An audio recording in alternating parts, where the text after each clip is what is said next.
Hello दोस्तों, स्वागत है आपका मेरे यूट्यूब चैनल आनंद कुमार में। तो आज हमने जीके जीएस के प्रश्न लिए हैं और ये जीके जीएस का दूसरा पार्ट है। अगर आपने पहला पार्ट नहीं देखा है तो प्लीज़ मेरे चैनल पर जाइए और उसका पहला पार्ट देखिए। तो चलिए शुरू करते हैं। तो हमारा जो पहला प्रश्न है वो है, दिल्ली का प्रथम सुल्तान कौन था जिसने नियमित रूप से सिक्के जारी किए थे? नसरुद्दीन महमूद, इल्तुतमिश, आराम शाह या बलबन? तो इसका जो राइट आंसर है वो है ऑप्शन नंबर बी, यानी कि ऑप्शन नंबर बी, इल्तुतमिश। तो चलते हैं हम अपने अगले प्रश्न की ओर। तो हमारा जो अगला प्रश्न है वो है, हमारा जो अगला प्रश्न है, तालीकोटा का युद्ध कब हुआ था? 23 जनवरी 1565, 23 जनवरी 1566 या 24 जनवरी 1955 या 24 जनवरी 1566? तो इसका जो राइट आंसर है वो है option number A, option number A, यानी कि 23 जनवरी 1565। तो चलते हैं अगले प्रश्न की ओर।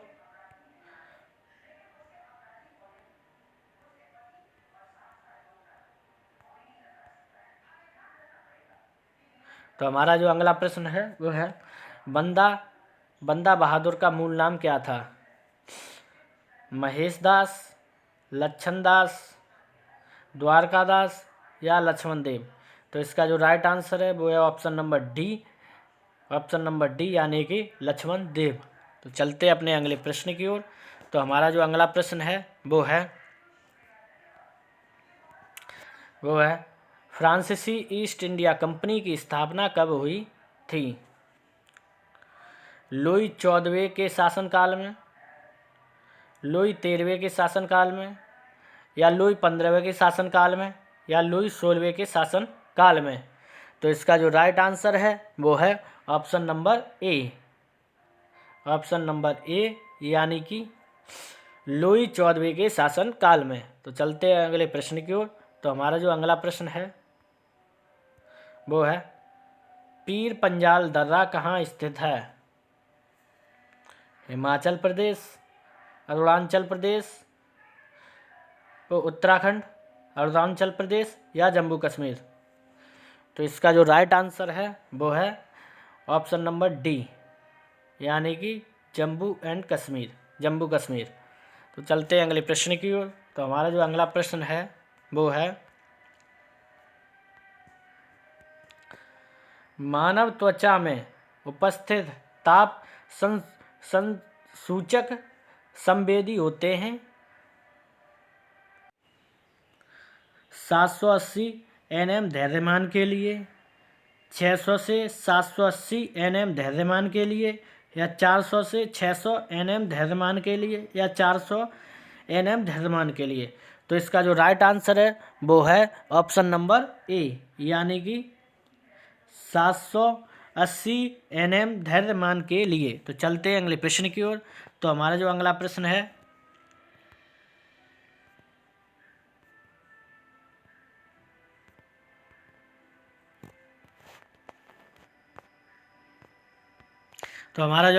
है वह उत्तरी अमेरिका के तट से गुजरने वाली महासागरीय धारा का नाम क्या है?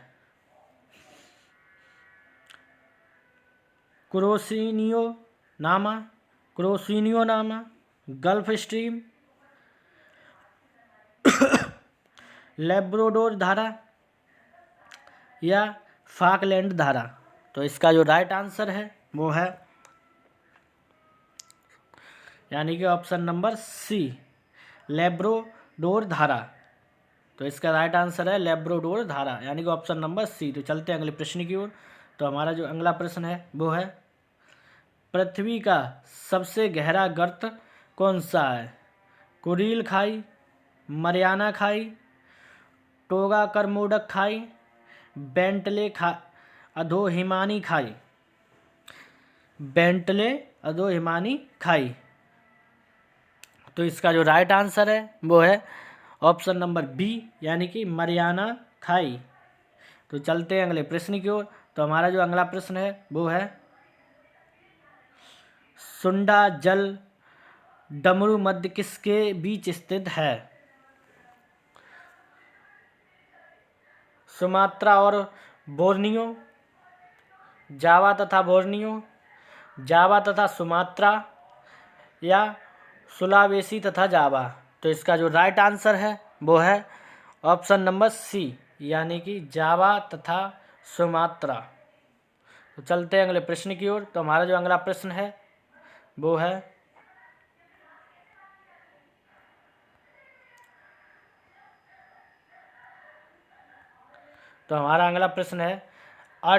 एटम बम का आविष्कार किसने किया था? एटम बम का आविष्कार किसने किया था? एटम ओस्लो, ग्राहम बेल, ओटो हॉर्न, या इनमें से कोई नहीं। तो इसका जो राइट आंसर है वो है option number C, option number C, यानी कि ओटो हॉर्न। तो चलते हैं अगले प्रश्न की ओर। तो हमारा जो अगला प्रश्न है वो है प्रशीतन के रूप किसका प्रयोग किया जाता है? प्रशीतन के रूप में किसका प्रयोग किया जाता है? यह में होना चाहिए। फ्रियोन, क्लोरीन, फ्रांसफिन, या इनमें से कोई नहीं। तो इसका जो राइट आंसर है वो है ऑप्शन नंबर ए, यानी कि फ्रियोन। तो चलते हैं अपने अगले प्रश्न की ओर। तो हमारा जो अगला प्रश्न है वो है संसद के दोनों सदनों की संयुक्त बैठक की अध्यक्षता कौन करता है? ऑप्शन ए राष्ट्रपति, ऑप्शन बी उपराष्ट्रपति, ऑप्शन सी प्रधानमंत्री, या ऑप्शन डी लोकसभा अध्यक्ष। तो इसका जो राइट आंसर है वो है ऑप्शन नंबर डी, यानी कि लोकसभा अध्यक्ष। तो चलते हैं अगले प्रश्न की ओर। तो हमारा जो अगला प्रश्न है वो है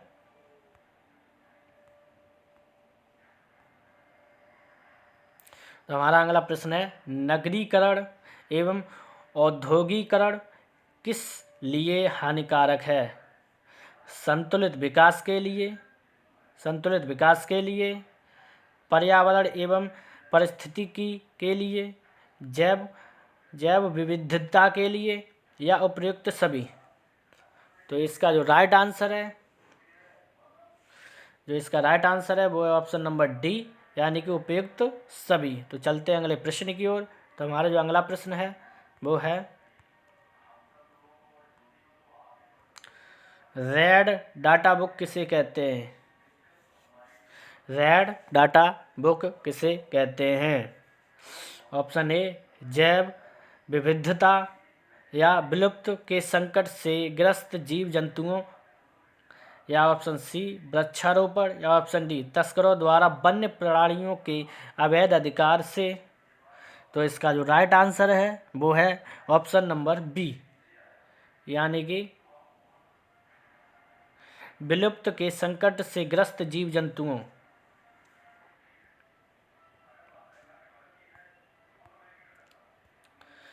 हमारा अगला प्रश्न है सामान्यतः उपयोग होने वाले किस ईंधन का ऊष्मीय मान अधिक होती है या होता है? यहाँ पर होना चाहिए तो होता है।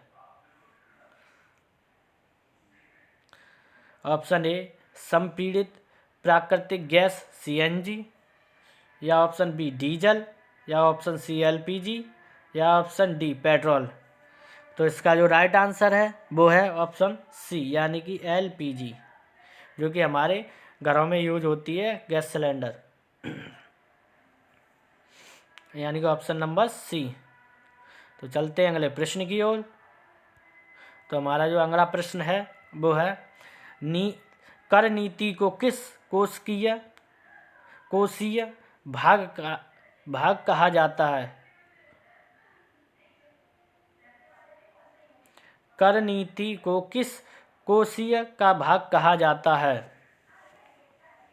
ऑप्शन ए करकोषीय, ऑप्शन बी राजकोषीय, या ऑप्शन सी ए और बी दोनों, या ऑप्शन डी इनमें से कोई नहीं। तो इसका जो राइट आंसर है वो है ऑप्शन नंबर बी, यानी कि राजकोषीय, यानी कि ऑप्शन नंबर बी राजकोषीय। तो चलते हैं अगले प्रश्न की ओर। तो हमारा जो अगला प्रश्न है वो है, खाद्य एवं कृषि संगठन का मुख्यालय कहाँ है? खाद्य एवं कृषि संगठन का मुख्यालय कहाँ है? Option A Rome, option B Geneva, या ऑप्शन सी इंग्लैंड, या ऑप्शन डी भारत। तो इसका जो राइट आंसर है वो है ऑप्शन ए यानी कि रोम। ऑप्शन ए यानी कि रोम। तो चलते हैं अगले प्रश्न की ओर। तो हमारा जो अगला प्रश्न है वो है, रस्ट किस फसल का रोग है? रस्ट किस फसल का रोग है? ऑप्शन ए धान, ऑप्शन बी मूंगफली, ऑप्शन सी आलू, या ऑप्शन डी गेहूं। तो इसका जो राइट आंसर है वो है ऑप्शन नंबर डी यानी कि गेहूं। तो इसका जो राइट आंसर है वो ऑप्शन नंबर डी यानी कि गेहूं। तो चलते हैं अगले प्रश्न की ओर। तो हमारा जो अगला प्रश्न है वो है, ओजोन परत किस मंडल में पाई जाती है? तो इसे थोड़ा सही कर लेंगे।